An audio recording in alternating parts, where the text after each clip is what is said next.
Hello, everyone. Thank you so much for coming. I really enjoy spending this time with you each week. Do you ever wonder about time and timing? Is time an issue in your life? Do you feel like you don't have enough time to do all the things you need to do? Do you get impatient and wish things were happening more quickly? If so, I have some good news for you. The universe functions according to fixed principles, always working in your favor. And once you latch onto universal law, your life starts to really line up. And the same universal laws that apply to health and relationships and money and prosperity also apply to time. So let's take a look at today about how you can make time work in your favor and become bigger than time, so it's your servant and you're not serving it.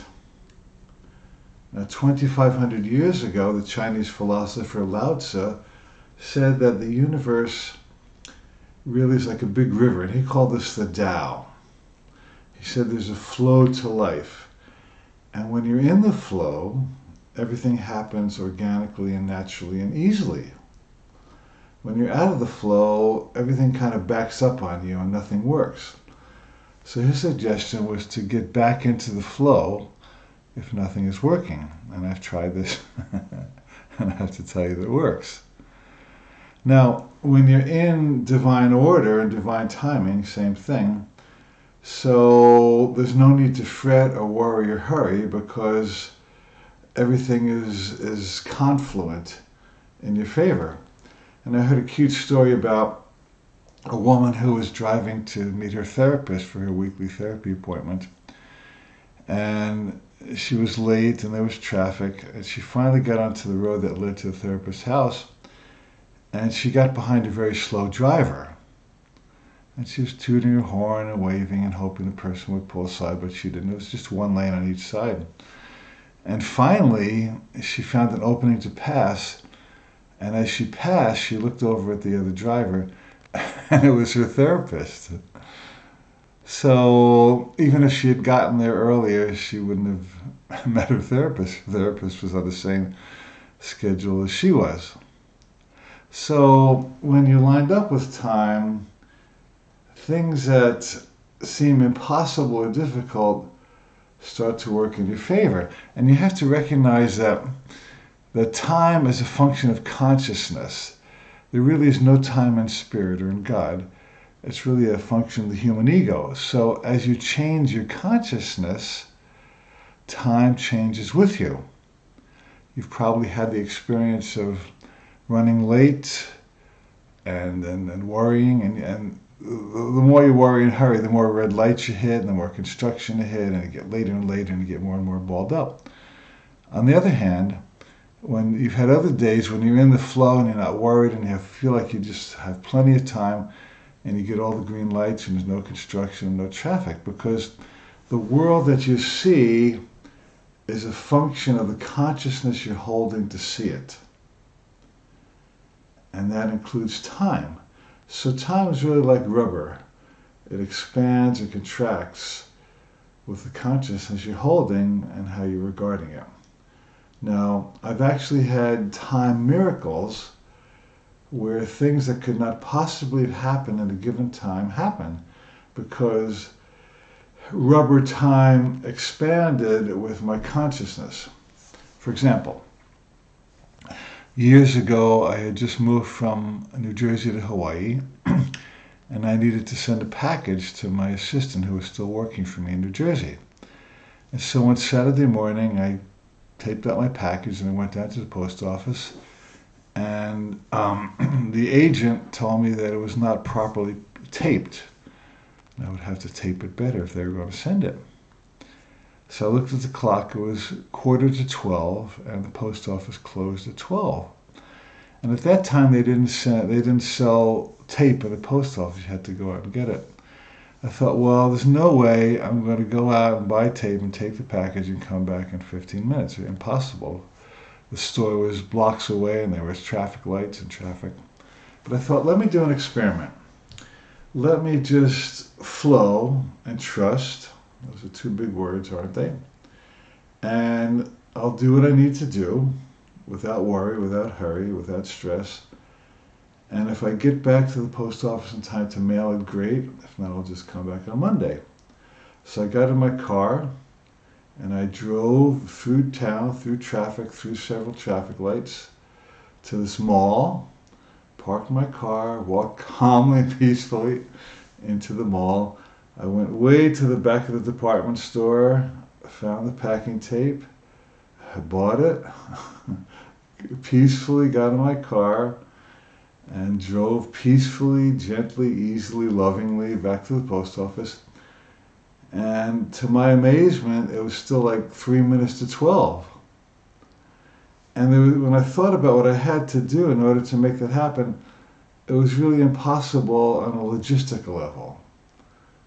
But it was possible on a spiritual level, because time expanded with my consciousnness. At another time, I had been teaching a retreat on the island of Hawaii, and I needed to get back to the airport at the end of the retreat. It was about a 45 minute drive. And I had promised to take a guy back to the airport, one of the participants. But at the last minute, as I was about to leave, he couldn't find his air ticket, plane ticket, had a paper ticket. And so he was looking and looking. I'm looking at my clock and time is ticking away. And he needed a ride, and I didn't want to just desert him. So I thought, well, I'll just wait with him, and if I need to get another flight, I will. And so, like half an hour before my flight was scheduled to leave, he finally found his ticket. I said, well, let's just go and see what happens. And so I did, once again, I did not speed, I did not rush, we just drove calmly. And we got to the airport, and I still had to return a rental car.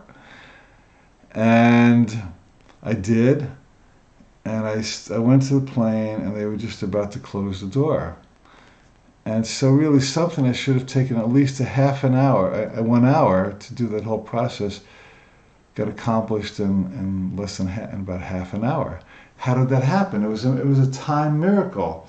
I like to think because I was being kind and wanted to help that other guy, that spirit stepped in and I created a time miracle. And so,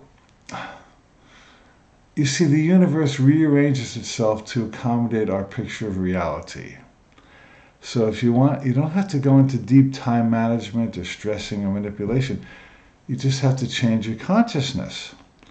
So we're back to those two powerful words, flow and trust.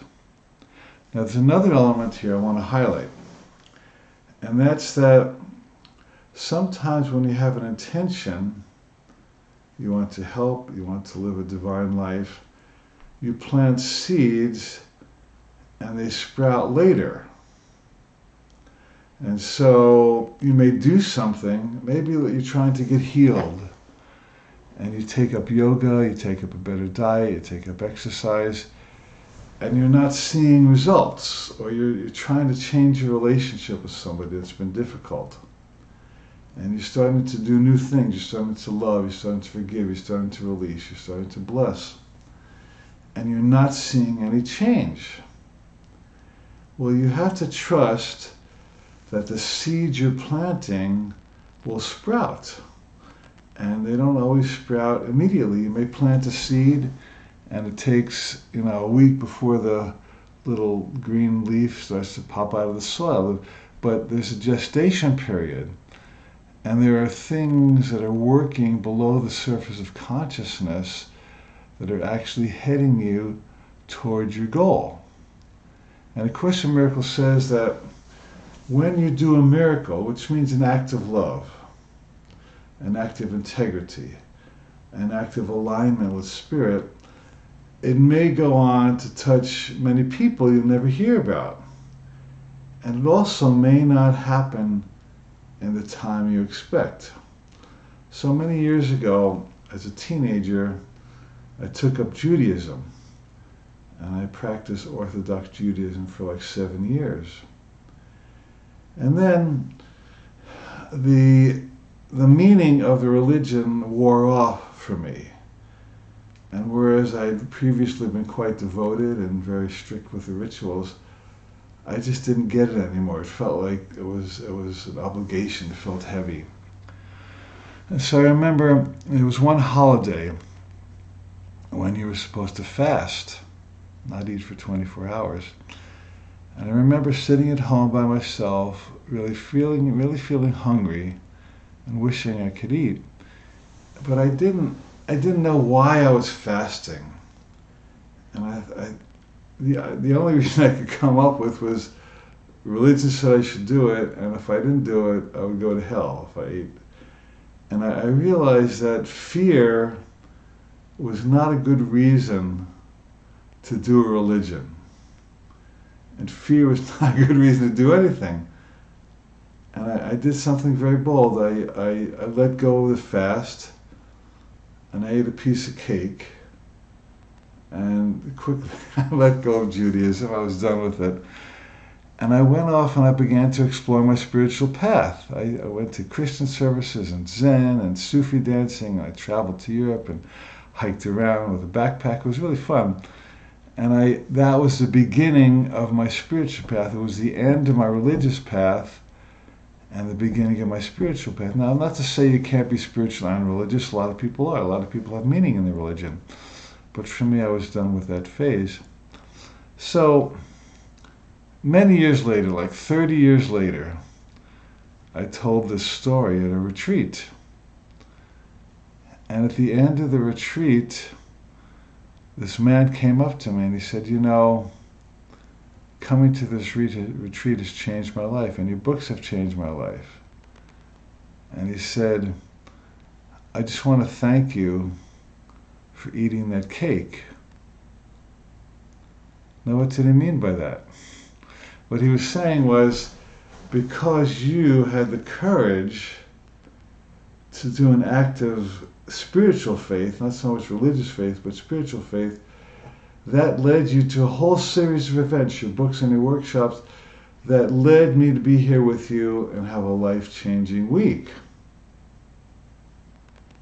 And I realized that the seed that I planted with that one act of religious disobedience, but spiritual obedience. My friend once said that religion teaches obedience, but spirituality teaches self-discipline. When I became obedient spiritually, it set in motion a whole chain of events that changed my life and touched literally millions of people who read my books and come to my programs. I had no idea when I ate that piece of cake that would change my life in such a dramatic way and touch many other people. So when you plant a seed and do something that matches your integrity or your vision or your heart, in time, don't get impatient and don't worry that nothing is happening, because something is happening. Remember that we always get fooled by appearances. We get fooled by the 3D world of the five senses, usually at the expense of recognizing the spiritual world, which is invisible to the eye, but very real to the soul. Saint-Exupéry in The Little Prince said that what is essential is invisible to the eye. It is only with the heart that one can see rightly. So as you go about your day or your week or your life and you walk through time, remember that you're bigger than time. And that time is simply a construct of the ego, but to the spirit, it's nothing. To the spirit, it's just a toy. And as you align with your spirit and you live from truth, from love, from integrity, from service, from kindness, so the time will become like rubber and it will expand and you will get everything done that you need to do. Let me close with two really good affirmations that I use often and will help you as well. One is, God's timing is perfect. So if you think you have bad timing or you're too late or something bad will happen if you don't do something by a certain time, just remember, say out loud, say, God's timing is perfect. God's timing is perfect. Everything works out in perfect timing. And the other affirmation I've used quite often is, I always have enough time to do the things that Spirit would have me do. I always have enough time to do the things that Spirit would have me do. So if you feel like you don't have enough time, you are superimposing an ego idea of how much I have to do over what really needs to be done. So make a deal with Spirit each day. I will do the things that I need to do by virtue of Spirit's vision, not my ego's vision or fear's vision. And then you flow through the day. And as Lao Tzu said many, many years ago, then your life will be perfectly aligned with the Tao. Thanks for coming. Love being here with you. See you next week.